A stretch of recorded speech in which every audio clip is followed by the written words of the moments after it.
There we go. That's much better. So my name is Sudha, and that is my spiritual name. And it was given to me by my guru, Swami Mataji, and it means nectar. And the purpose of a spiritual name is to be a reminder. So every time that someone calls me by my name, I'm reminded of the nectar of the teachings of yoga. And we're going to talk a little bit about that this evening, and we're going to talk a little bit about the nectar of meditation. But before we begin, I would like to ask, how many of you have meditated at least 10 times?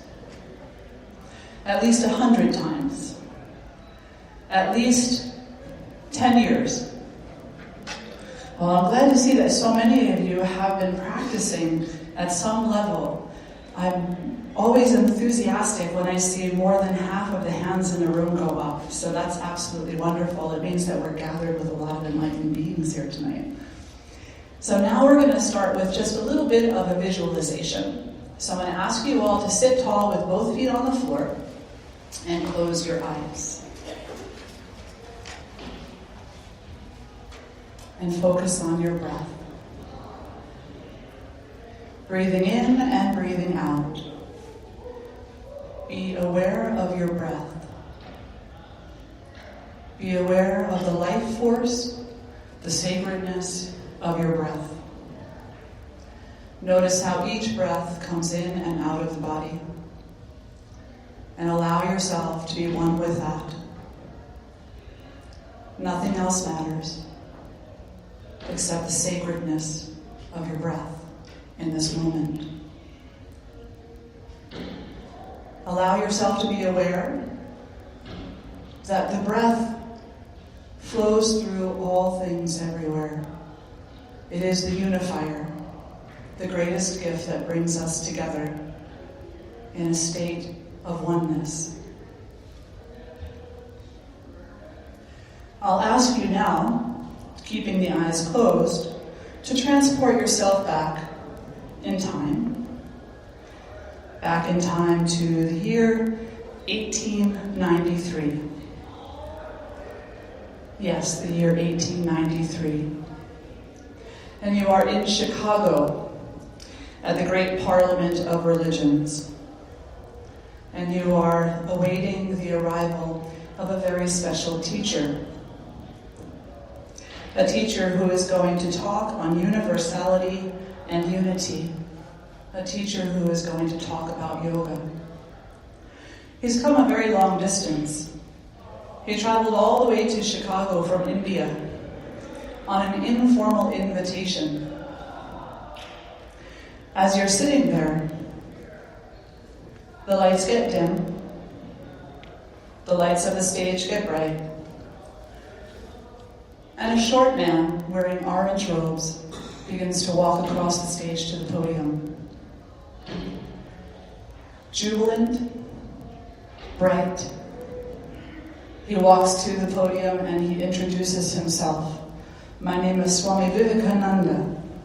I am from the Mother India, and I am here to speak to you about yoga. He receives a 2-minute standing applause for saying, "Dear brothers and sisters of America." After the applause quiets down, he begins to speak. He introduces himself, he introduces India, and he quotes the following: "As the different streams, having their source in different places, all mingled their water in the sea, so, O Lord, the different paths which we take, through different tendencies, various though they appear, crooked or straight, all lead to thee."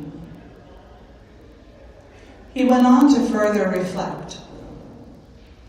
And in reflecting, he said the following, and I quote, in 1893, he said, "Sectarianism, bigotry, and its horrible descendant fanaticism have long possessed this beautiful earth. They have filled the earth with violence, drenched it often and often with human blood. destroyed civilization, and sent whole nations into despair. Had it not been for these horrible demons, human society would be far more advanced than it is now. But their time has come, and I fervently hope that the bell that tolled this morning in honor of this convention may be the death knell of all fanaticism, of all persecutions, with the sword or with the pen, and of all uncharitable feelings between persons wending their way to the same goal. On that day, in 1893, Swami Vivekananda taught us the essence of yoga. Breathing in and breathing out. Recognizing the sacredness of each breath.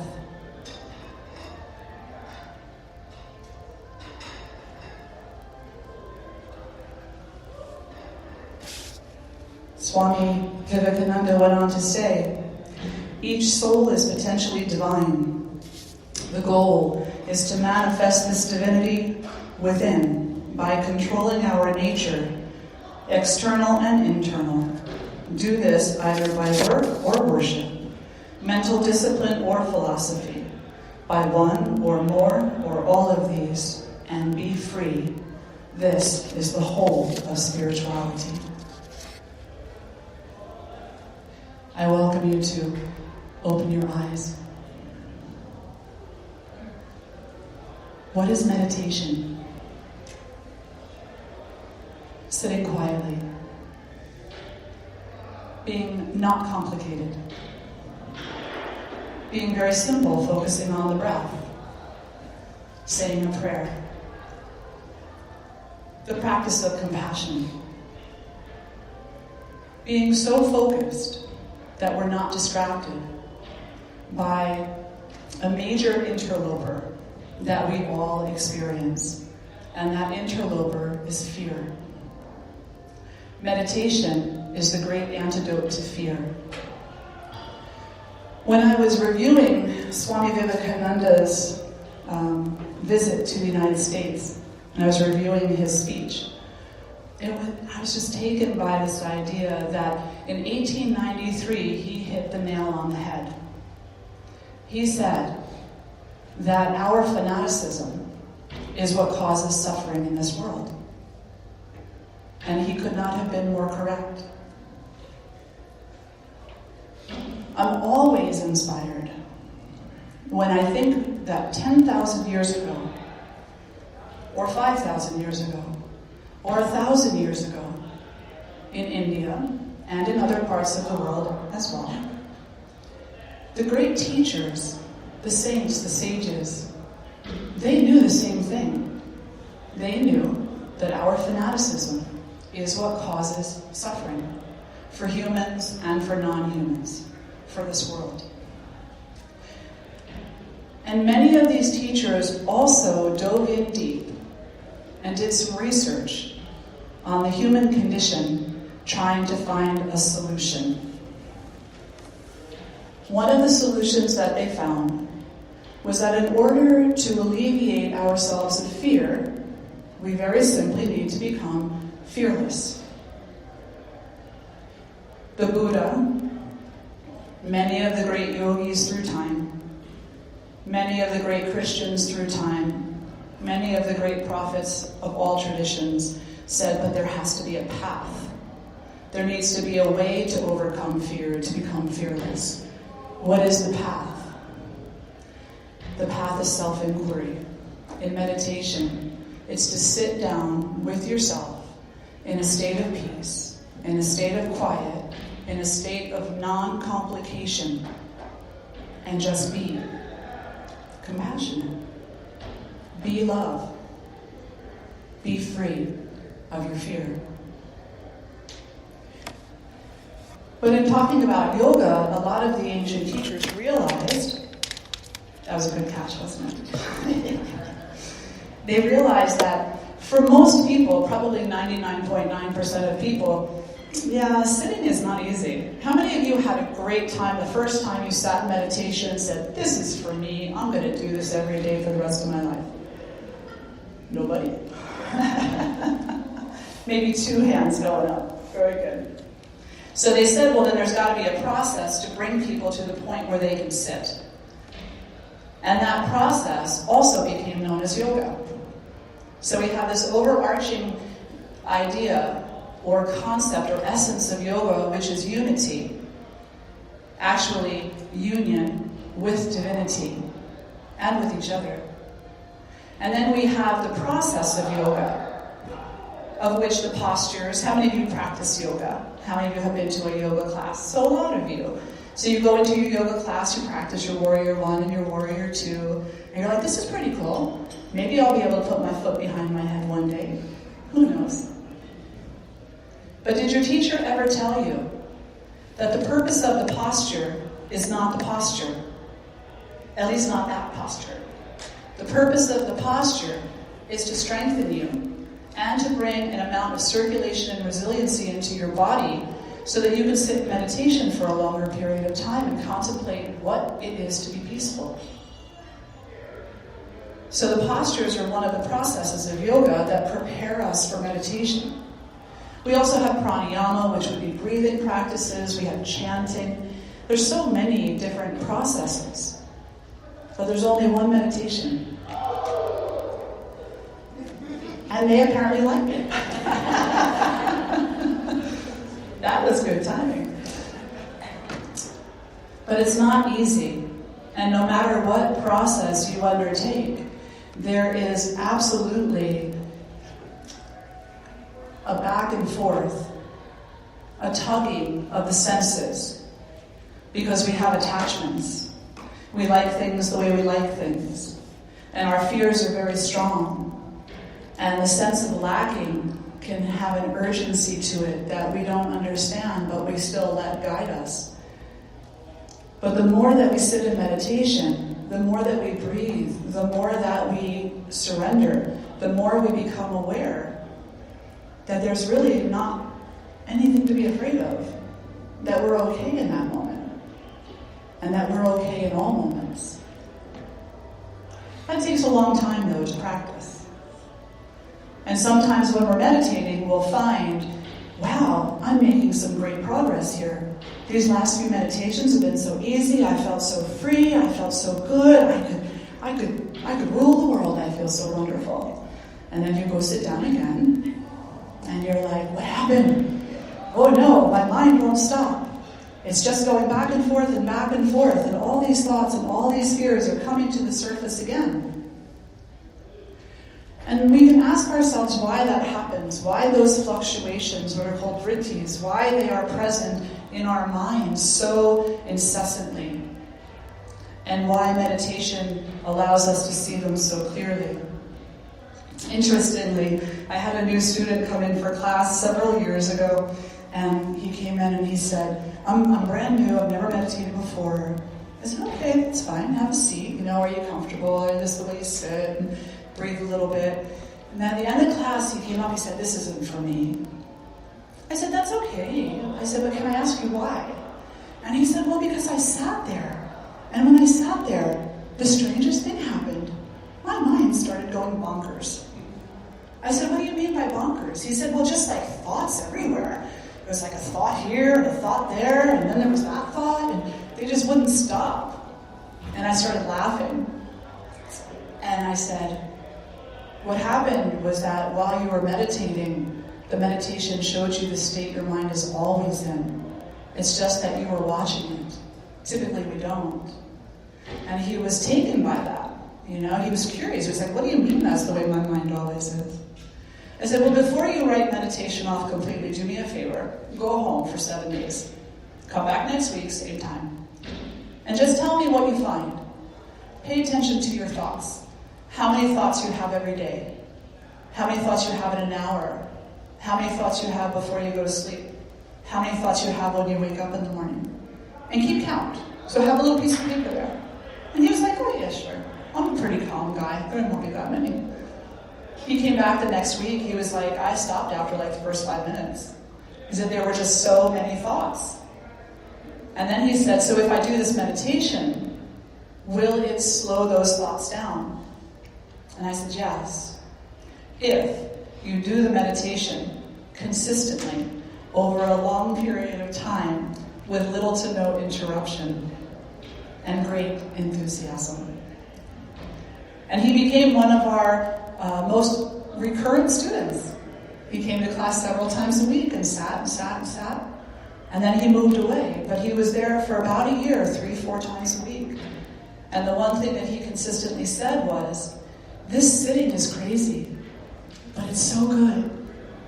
I feel so different, so vibrant, so free. Even in the moments where I'm irritated, even in the moments where I'm aggravated, somehow, I don't know, I still feel okay in a way I never have before.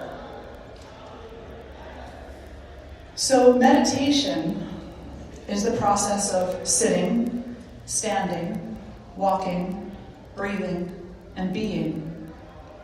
Whatever you're doing it mindfully. So that, as my Swamiji, my guru, Swami Adyamanandaji would say, not one breath leaves or enters your body without your complete awareness of it. Coupled with the understanding that for as attached to your own breath as you are, every other being that breathes is also attached to their breath. Just as you don't wish to suffer, no other being wishes to suffer either. And that through the practice of spirituality, through your religious studies, through your devotion, through your dedication, you can find your way to no longer contributing to the suffering of other beings or yourself.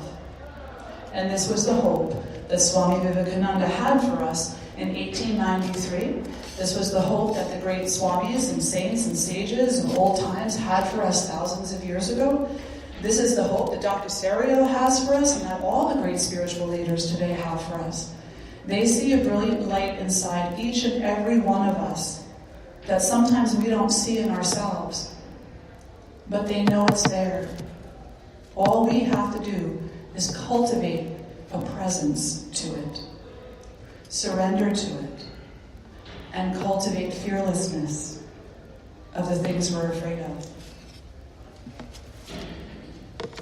So in yoga, they also understood that there needs to kind of be a way of understanding certain things that we need to address or assess in our day-to-day experience of life. There's got to be something, you could call it just another distraction, but of a higher quality, that we can do in order to bring the mind under some semblance of control. And so this practice of fearlessness is one of them. So you feel afraid when you encounter someone who has a funny energy, and you say to yourself, silently, of course, because you never want to insult anyone, you say, may you experience peace, health, and safety, and happiness, just as I wish to experience those things. And you overcome your fear. You remind yourself that we're all seeking the same thing. Another thing that you can do is practice yoga postures, simple yoga postures. They don't have to be crazy foot behind the head things. You can just do flexibilities. Flexibilities are similar to calisthenics. Do them every day. Swami Satchidananda said that to do flexibilities is to do the most important posture of your life because it's what will allow you to grow old gracefully. So sit up nice and tall. And you're just going to take your arms forward in front of you. And you're just going to start to rotate the wrists. Close the eyes and breathe while you're doing it. And have gratitude for all that the wrist does for you.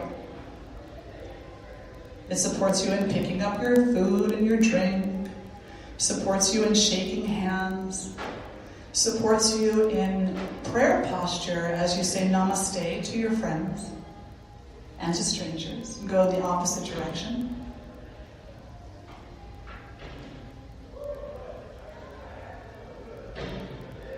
And then you're going to extend the fingers And then make a fist with the thumb inside. Extend the fingers and make a fist with the thumb outside. Extend the fingers, make a fist with the thumb inside. Extend the fingers, make a fist with the thumb outside. And do that just a few more times with absolute awareness of what you're doing. There is nothing more important in this moment than what you're doing.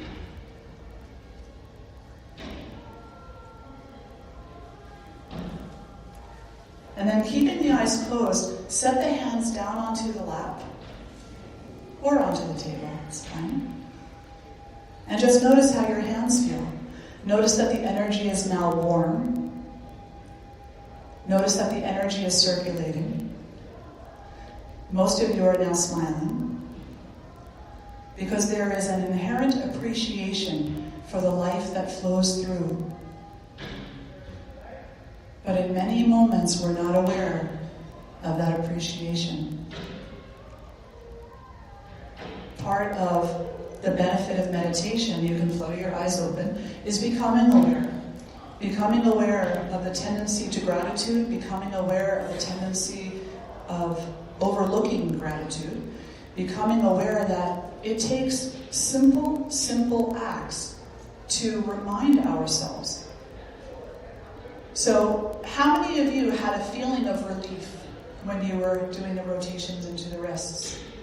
A relief, just from rotating the wrists.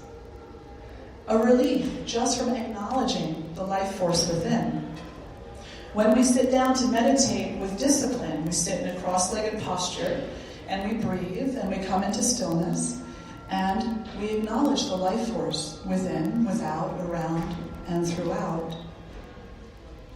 So let's put both feet on the floor, sit up nice and tall. And what you're going to do with your right hand is place it palm face forward in front of your right shoulder. All the fingers are straight and the fingers are closed. And then you're going to close the eyes and breathe.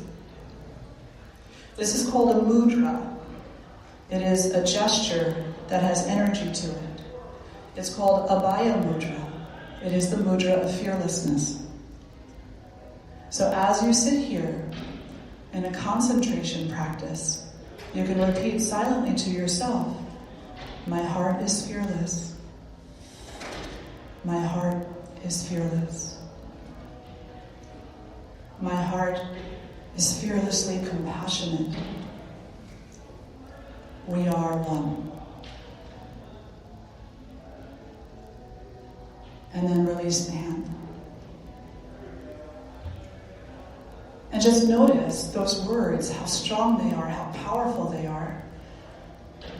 You can flutter your eyes open if you like. So I had a student who had a job she could not stand. She was just so upset at this job that she had been working at for years, and she had a very antagonistic relationship with her supervisor and with a couple of her coworkers. And she came in and she said, I don't know what to do. And we had a long conversation. At the end of the conversation, what I suggested to her was that she was in a state of fight or flight. That whenever she thought about going into the office, that she started to have anxiety, her nervous system was becoming racked with stress, and that she was in a state of fight or flight every time she walked into her office, which was declining her health and causing, on some level, these relationships to continually get worse and worse and worse. Because her vision of the potential of those relationships was getting more and more narrow, the more and more anxious she became. So I had her sit in her car before she went into the office, and for 5 to 10 breaths, hold that mudra, eyes closed, and repeat silently to herself, I am fearless in my compassion. My heart is fearless. All anyone wants is to be safe, healthy, and happy. I can ask for those things, and so can others. I am fearless in my compassion. And she did this, she did her own little variation of it too sometimes, but she did this every day before she went into work. And she said initially she felt kind of dumb because like her coworker would walk past her car and be like, what are you doing? And she was like, I don't know what to explain to them, so I just told them nothing, you know? But then all of a sudden, she said, about maybe a week and a half in, the word fearless started to have a meaning for her. And she started to walk into her office with a little bit of a bounce in her step. And then she came back and we talked again, and I said, now you have to continue doing that. Now the next little thing that you need to do is when you walk in, you go up to the individual who you feel a little animosity toward, and you just look in their eyes and say, hi, I hope you're doing great today. We should all be doing great today. And walk away. She was like, yeah, that is not going to happen. I said, well, you never know until you do it. So she did. And about a week later, she said, wow, like we had some great conversations where we're like going over the coffee maker together now, you know, it's like, this person's not at all who I thought they were. They're so different than what I thought they were. Oh, and problems that they have in their life, oh my gosh, you'd never even believe it. I said, okay, what do you want to do next? She said, well, do you have anything for my supervisor? I might have a little something. There's a meditation in Buddhism. It says that if there's somebody who you have severe anger toward, that if you can do this with an actual flower, that it's very potent, but you can also do it as a visualization. Lay one white flower at their feet in complete silence every time you see them. Place the flower there and walk away. And she said, not going to happen. No. I said, why? She said, well, first of all my coworkers are going to think I'm a little whacked. I'm going to walk in and hand my male boss, by the way, this was a female, my male boss the white flower every day. He's going to get the wrong idea. I said, well, then don't do it with an actual flower. Visualize it. When you go in, and you have to go in and check in the morning, visualize as you're walking into his office that you're taking one pure white flower and you're putting it at his feet silently and you're walking away. And she said, well, what is that going to do? He doesn't even know I'm doing it. And it's the energy exchange. He will know you're doing it on a level that goes so deep into his soul that he will have no choice but to respond. She was like, okay, I'm going to do it 3 times. And if nothing happens, I'm not doing it anymore. I said, okay, that's all I can ask. Just 3 times, that's cool. Because I knew after the first time, you know, something would happen. So she goes in and she does this. And she actually called me after the second time that she did it. And she said, it's so odd. He was nice to me today. I said, really? What do you mean? She goes, well, he's always insulting me, telling me how much I don't do my work right, this, that, the other thing. And oddly, today, and I was sure I screwed this up, she said, he told me how wonderful my work was. She goes, I couldn't believe it. And I said, okay, well then keep doing it and see what happens. And sure enough, the simple act of visualizing a kindness to another person not only caused his heart to melt, energetically speaking, but it also caused her heart to melt.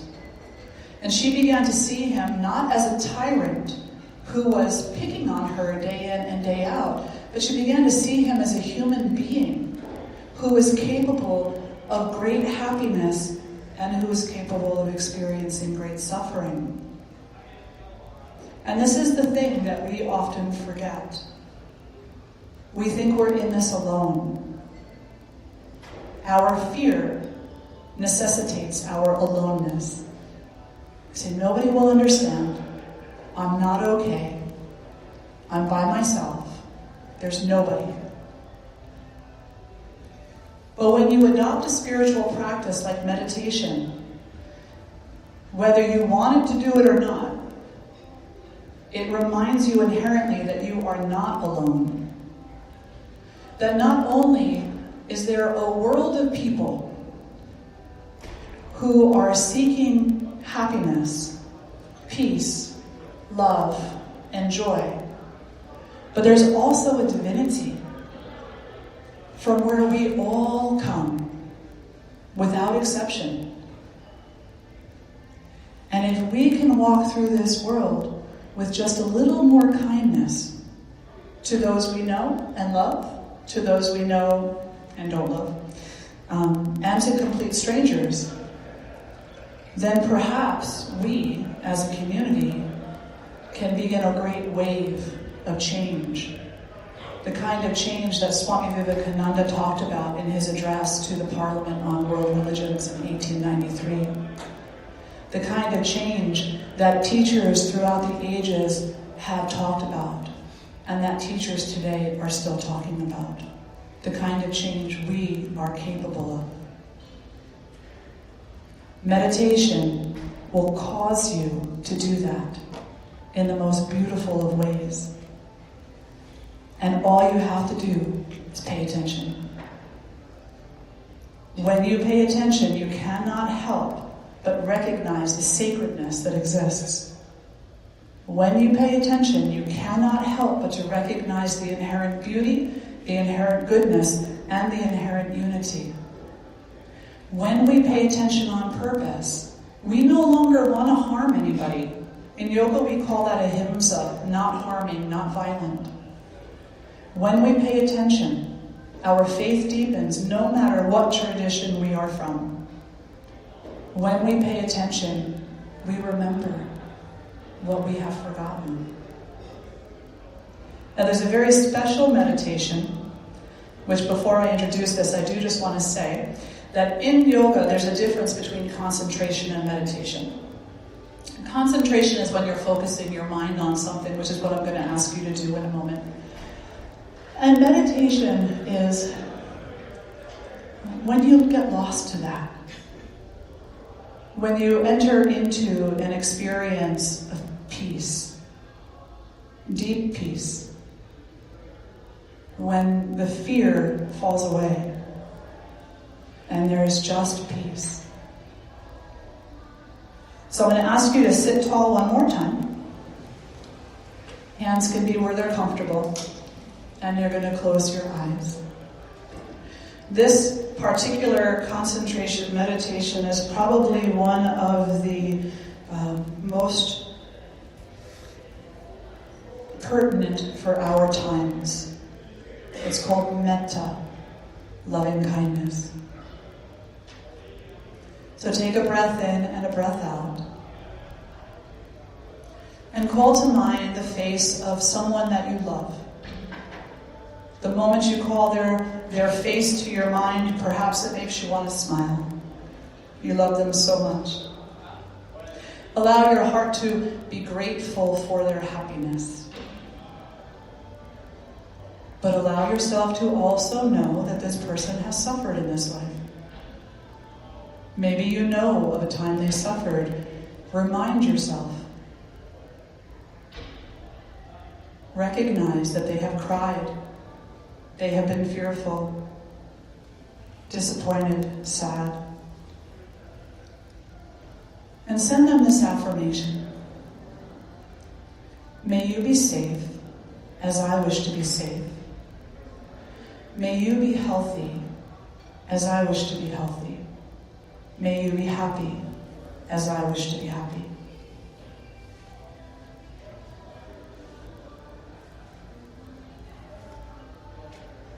Next, call to mind the face of someone who you're acquainted with, friendly with, someone who there's no animosity toward them. See their face in great detail. Perhaps you've laughed together. Remind yourself of the laughter. But also remind yourself that this person too has suffered in this life. They have experienced sadness, grief, upsetness, disappointment. And send them the affirmation, may you be safe as I wish to be safe. May you be healthy as I wish to be healthy. May you be happy as I wish to be happy.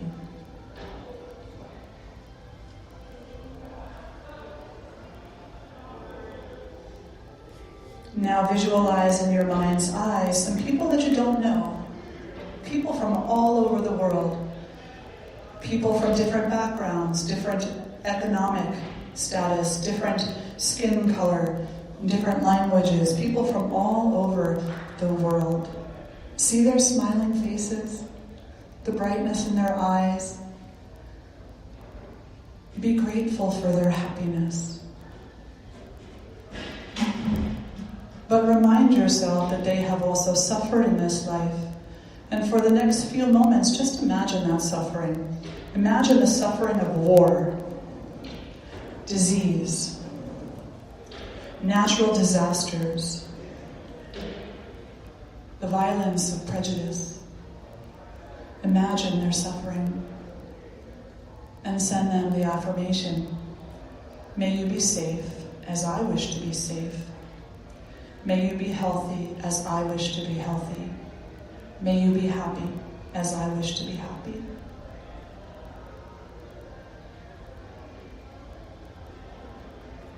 Next, visualize someone that you don't particularly care for.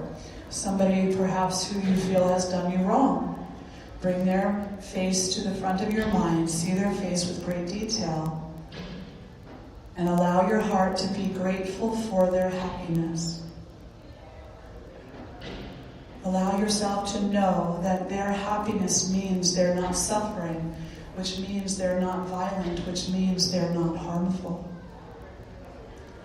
Allow yourself to also know that they have suffered in this life, and that suffering may have caused them to react.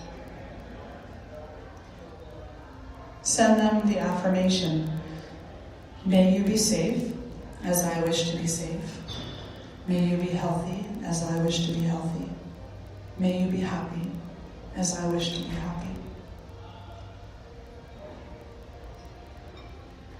And now, as if you were looking in a mirror, see your own face. Remind yourself of the wonderful times in life when you laughed and enjoyed and were blissful, and have gratitude for that. But remind yourself of a time when you suffered as well. When you cried, when your heart was broken, when you lost your hope and doubted yourself.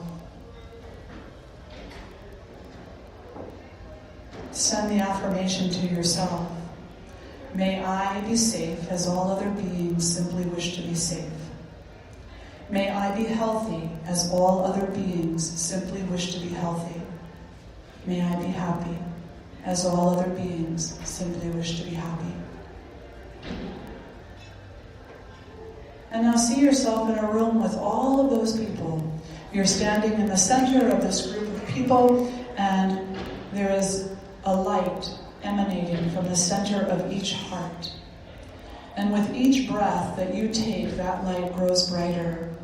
And the brighter that light grows, the more the definitions of each person begin to fade into the light, until it's very hard to tell one person from the other. Eventually, everyone fades into the light. Everyone is the light. We are the light. May we all be safe. May we all be healthy. May we all be happy. And may we realize the world that Swami Vivekananda visualized for us, that all the great leaders through time have visualized for us. May we be fearless in realizing that world. Taking a breath in and a breath out. Notice if you feel relief. Notice if you feel sadness. Notice if you feel hope. And flutter the eyes open.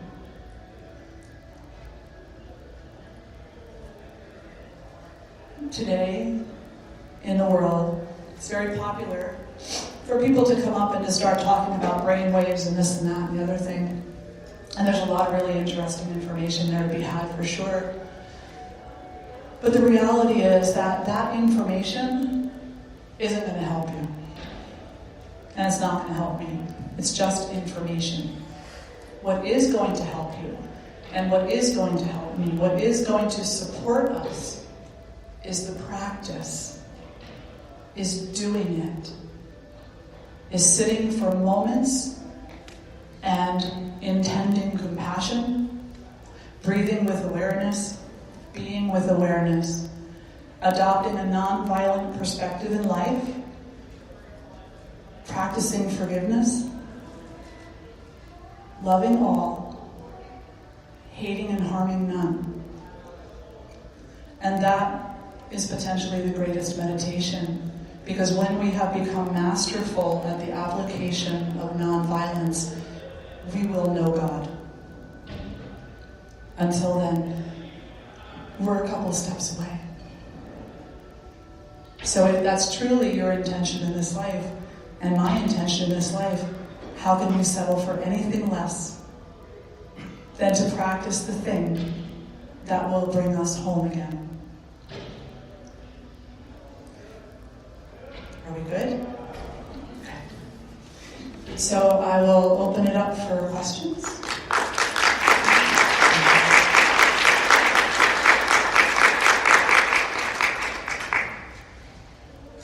Any questions?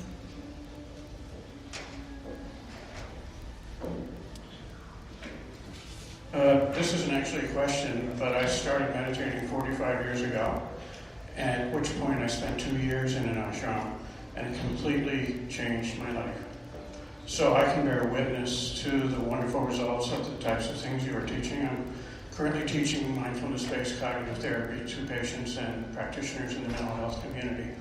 And I'm so excited to see our culture waking up to the idea that you can just come into the present moment and feel peace and nothing has to change but you. Thank you so much. Thank you. Absolutely. How many of you in here are educators? How many of you in here are spiritual leaders in your community? How many of you in here are in healthcare? How many of you in here are in social services? How many of you in here are human? Every single one of you can bring these practices somewhere. Absolutely.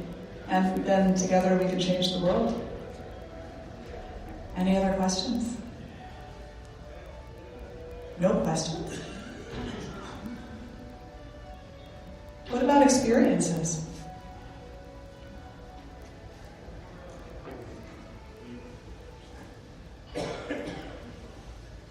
I just want to give you some time to think about some questions and comments. As you're aware, Sudha, there are so many different forms of yoga. And as a past president of the Academy of Spirituality and Consciousness Studies, many, many years ago, we had a conference in Philadelphia, and we invited Gopi Krishna to come. And he is the bringer of Kundalini yoga here. And I was wondering if you had any experience with that and might be able to say something about Kundalini. Oh, yeah. There are so many different types of yoga processes, but there is only one yoga. There are so many paths, but there is only one destination. Kundalini is one of the paths, and it has to do with formulation. So it has to do with doing certain movements and certain breathing patterns a certain number of times in order to awaken what is called Shakti in the body. And Shakti is the essence of the divine feminine that is considered to be asleep at the base of the spine in all people, except for those people where she's awakened. When the serpentine energy, which is considered a serpentine energy because it's coiled up like a snake, when it's asleep, we fear. When it's asleep, we have a tendency to grasp. When it's asleep, we have a tendency toward violence. We have a tendency toward ignorance. When it's awakening and and awakened, we have a tendency toward compassion. We have a tendency toward knowing. Knowing what? Knowing unity. We have a tendency to know without question that we are one. It is a rigorous practice, for sure. And it might not be for everyone, but no path is for everyone. But every path leads to only one. The Kundalini tradition was begun by Yogi Bhajan. And he was very interesting because in that time, a lot of Kundalini practitioners were vegetarian. But they sat on an animal skin. They sat on, I believe it was a sheepskin. And one of his followers went up to him and said, so we talk about vegetarianism, we talk about the necessity of compassion, and that's why we don't eat meat. That's why we try not to harm anything. But then why are you sitting on a sheepskin? It makes no sense to me. And Yogi Bhajan had the most amazing answer. He said, I don't know how this animal died. But what I do know is that involving its energy in my spiritual practice is certain to uplift it out of the realm of suffering and into the realm of healing. I can't do anything about its death, but what I can do is remind myself to have compassion. And the student was very satisfied with that answer and practiced with his sheepskin. Nowadays, I don't think so many practice with sheepskin as they do jade yoga mats, but that's okay. So the Kundalini is the Shakti. Kundalini is another name of the mother goddess. You had to ask that question. So the Kundalini is another name of the mother goddess. And the mother goddess is the feminine essence of the universe. Now, many traditions are patriarchal or they're masculine-oriented, where the divine creator is male or of a masculine form or formlessness. But there is a tradition, many traditions actually, that see the ultimate creatrix as a feminine form or a feminine energy. And she's called the Great Mother, she's called Shakti, Kundalini, Bhuvaneshwari, Bhuvani. She has many, many names. And it's said that the entire universe is her. That there's nothing in this universe that is not her. So think about that for a moment. This universe is her body. It is her. And we're walking on her. We're breathing into her. We're being compassionate in her body. We're being violent in her body. Can you imagine that? Whether you adhere to the idea of a divine feminine or a divine masculine, just think for one moment, if this entire universe is the body of what you have faith in, why would you ever commit an atrocity? If you love the divinity, if you have that devotion in your heart, would you not want to be peaceful? And that's what the meditation brings you. It brings you an avenue to practice peace and to understand that you're unified, not separated. I will talk on that forever, so I will stop there. Yes? In the 70s, when I was in college, I took a transcendental meditation course. And after we were there for a few weeks, the teacher, we had a meditation in a dim room. There was quite a few of us. And the teacher said, if you open your eyes now, you could see everyone's aura. And we could. And I've barely ever experienced that since then. A few odd times I've seen someone's aura, but that doesn't normally happen. Do you have any explanation for that? Your heart was in a space of surrender, and you weren't doubting. Patabi Joyce, who was the founder of the modern day school of yoga called Ashtanga Yoga, not the Patanjali's Ashtanga Yoga, which is ancient, but the modern day school that a lot of people practice. He said that there are these 5 poisons of the heart, but that doubt is the worst of them all. And that when we doubt, we are dying a slow, painful death. A slow, painful death spiritually, and a slow, painful death physically, a slow, painful death emotionally. And if we want to be able to see the aura, the divine light in others, then we need to believe it's there.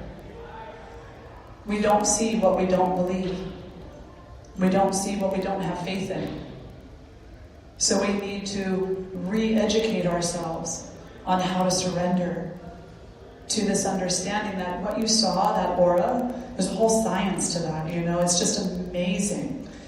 But your aura and my aura and everybody else's aura in here right now are interacting with one another in a way that we don't even know. We don't understand, and we don't even know the repercussions of. Science just proved this. They just recently released an article that said, if I walk up here to Anne-Marie, this is Anne-Marie, say hi Anne-Marie. If I walk up here to Anne-Marie and I put my hand on her shoulder, and then I walk away, I've left an echo of my energy at her shoulder. That there's some part of me that is still there. Now, I can walk up and put my hand on her shoulder compassionately. And isn't that a wonderful echo? Or I can walk up and do it not so compassionately. And isn't that an atrocity? So the aura is just another sign of God's existence. And you can see it just like you can see God. All you have to do is look in the eyes of any person in this room. And then the other thing I'd like to say about that is that I think auras are so cool. I like to get my picture taken every so often. Any of you have that curly in photography? Yeah, it's pretty neat, right? But, the aura is not directly accessible for 99.9% of people. They don't know to look for it. So instead of looking for something so kind of complicated and evasive, just look at the person. So much beauty, so much radiance, so much strength, so much struggle, so much resolution. That in and of itself is enough. Don't make it more complicated than it has to be. I could sit here and tell you, sit down in meditation with your legs crossed in Padmasana, breathe a certain way for 36 times in a row, then breathe naturally, then repeat that. Do that for 8 hours a day. It's absolutely a practice, but it's not a practice that's accessible to most because it's a super challenging practice that requires cultivation of understanding. So instead, we say start simple. Pay attention to your breathing. Know that you're breathing. Know that you are alive. Know that your actions matter. Know that your intentions matter. Practice intending goodness.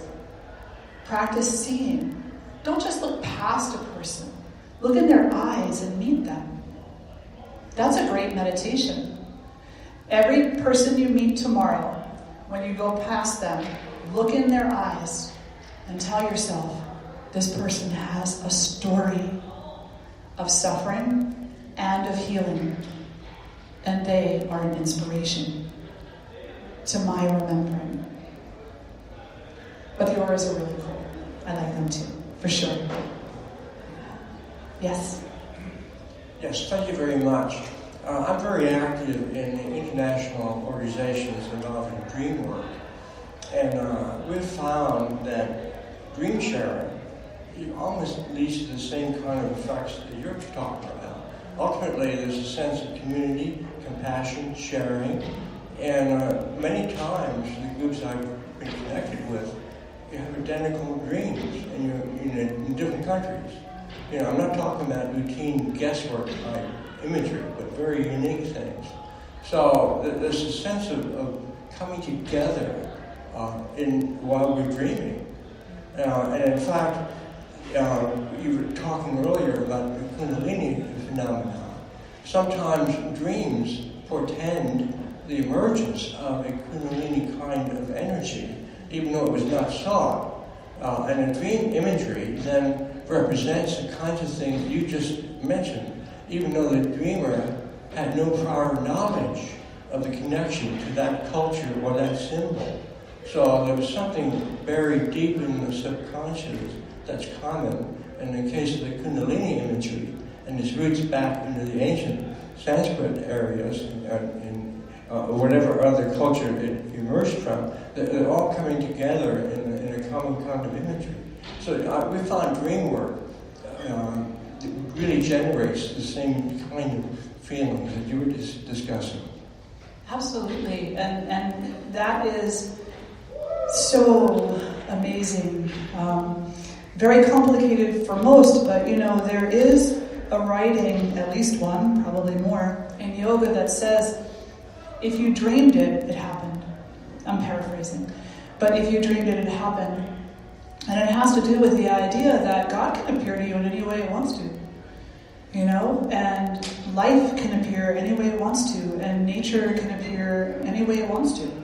It's not relegated to our boxes, squares, and triangles. And some people use the dreams as an explanation for past lives. Some people use the dreams as an explanation for parallel lives. They say, well, I've never used this tool before, but I dreamed I knew how to use it. Look at that, now I know how to use it. How do you even explain that? Some people poo-poo that, and they say, well, you must have seen a commercial somewhere.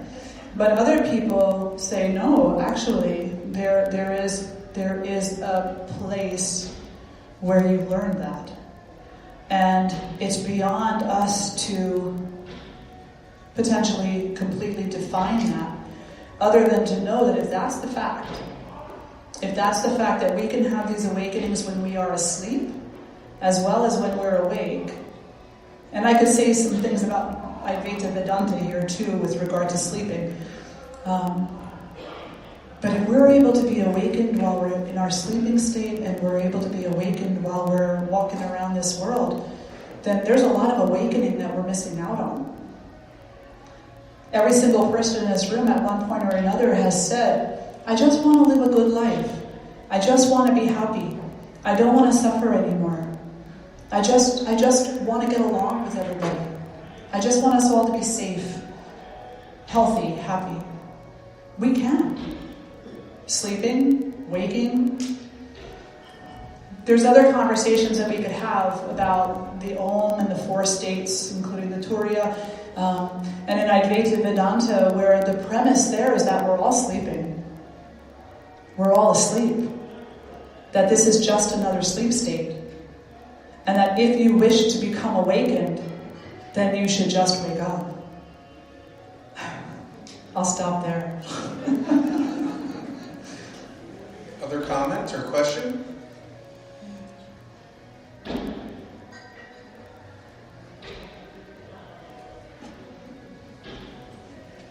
One second, I'll come over to you with the microphone. This is a question born of a lot of ignorance. There's a Chinese saying that if you want to be happy for an hour, have a good nap. If you want to be happy for a day or two, that'll happen when someone does something nice for you. But if you want to be happy for a lifetime, do something nice and good for another person. And so, as I listen to what you said, and I hear you speak of meditation and spirituality, and this is where the ignorance comes in, it sounds like much of what you're talking about is inner peace, inner happiness coming through the exercise of meditation and spirituality. How does that relate to the innate human desire to help others? I love that. Thank you so much for asking that question. Such an important question. So the first thing that I'll say is, an individual who has no mindfulness practice in their life whatsoever and is a victim of their own fear is a violent person in this world, and they will harm others on some, many, or all levels. A person who is a victim of their fear will be a harmful person. They will gossip, they will physically harm, mentally harm, and emotionally harm. When a person comes into a meditation practice because they're seeking some inner resolve that they don't typically understand right away, they just know there's a calling to it, what inherently happens is they become a less violent person. And that is the first service. The first service is that they walk through this world in a less violent manner, so there's fewer people who are impacted by their words or their actions. The second thing is that anybody can commit service. Anybody can go work at the food kitchen. Anybody can go and help a child. Anybody can go and donate to a nonprofit organization. It's a bit of a no-brainer for most people. They do it out of sometimes a sense of responsibility. They do it sometimes to look good. They do it sometimes for all sorts of reasons. But it's not often. And they also do it sometimes for pity, right? And from a yogic perspective, pity is a very dangerous thing because it is a reaction that's based in fear. It's not as often that a person gives out of pure compassion without expectation. But when a person adopts a mindfulness practice that allows them to connect more deeper to themselves, to be a less violent influence in this world, then suddenly something else interesting happens where they start to see that suffering actually really does exist. It's not something that, your neighbor's just complaining about again, or, that the news is just rattling off about again. It's like there really are people and non-human animals in this world that are gravely suffering. And through a meditation mindfulness practice, the compassion of that truth wakes up inside of us. And when that wakes up, now we want our actions to be committed toward the end of suffering. So that's much different than pity. That's much different than responsibility. That's much different than any other reason. So I read an article this one time, and I will acknowledge that when I got the article I was a little perturbed because it said yoga is a purely selfish endeavor. And I was like, oh, that's nice. Let me see what they're going to bash about yoga now. And I sat down and I started reading it, ready to defend yoga to the hilt. But by the second sentence, I realized that the article was not at all what I thought it was.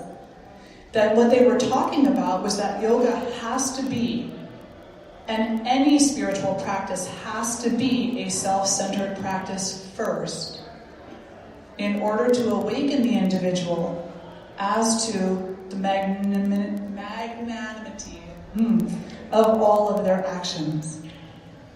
So this way they're aware and they understand.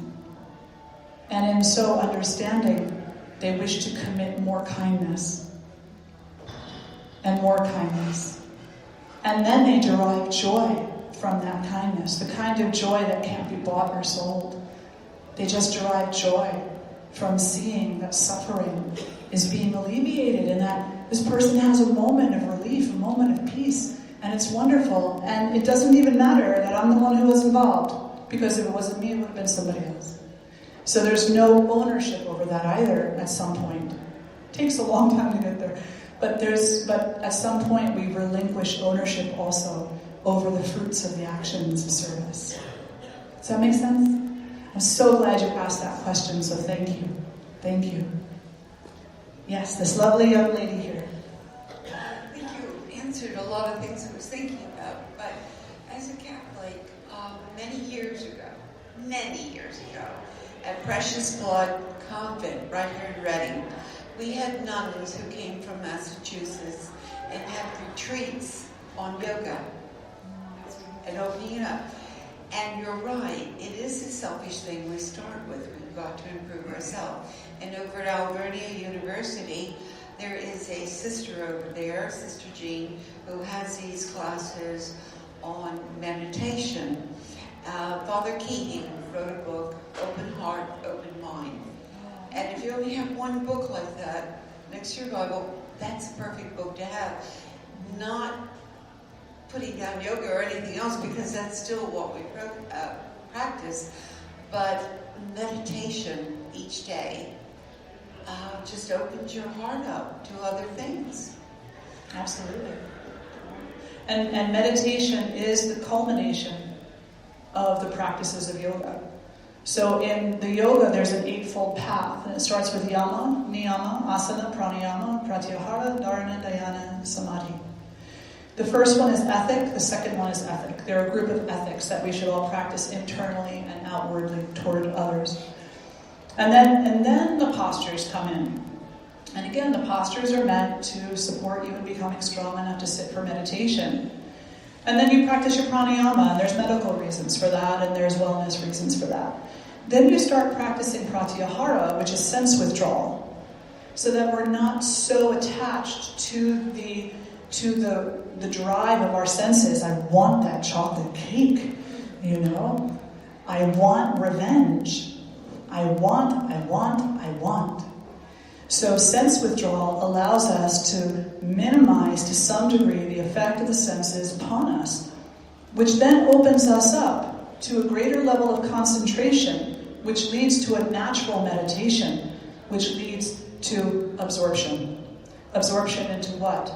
Into the divinity of being, into compassion, into love, into service, into wisdom. And I loved, and I know we're probably running out of time, but years and years ago, I was contacted by St. Anne's Preschool, Catholic church out by where I used to live, and they asked me to come practice yoga with the kids.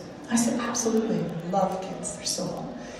And I was going to be very, honoring, because I was baptized Catholic, and I have talked with many Catholics. Some are pro-yoga, some are not pro-yoga. And I realized that, that there would probably be mixed opinions there about things like chanting, so I was not going to chant with them. But when I went in, the sister came up to me and she said, "Are you going to chant Om with the kids?" And I said, "Why, yes, I am." And she said, "Oh, good, call me when you do that. I want to experience it." So the reason I share that with you is to say that there's a lot of talk out there about how intolerant we can be to one another. It doesn't have to be that way. We're all talking about the same thing. There's no devil worship going on here. There's no manipulation. There's no cult-like activity. There's love. There's compassion. And there's a deep inner longing to know where we came from and where we're eventually going to go back to. So thank you so much for sharing. Yeah, thank you. And thank you so much, Sudha.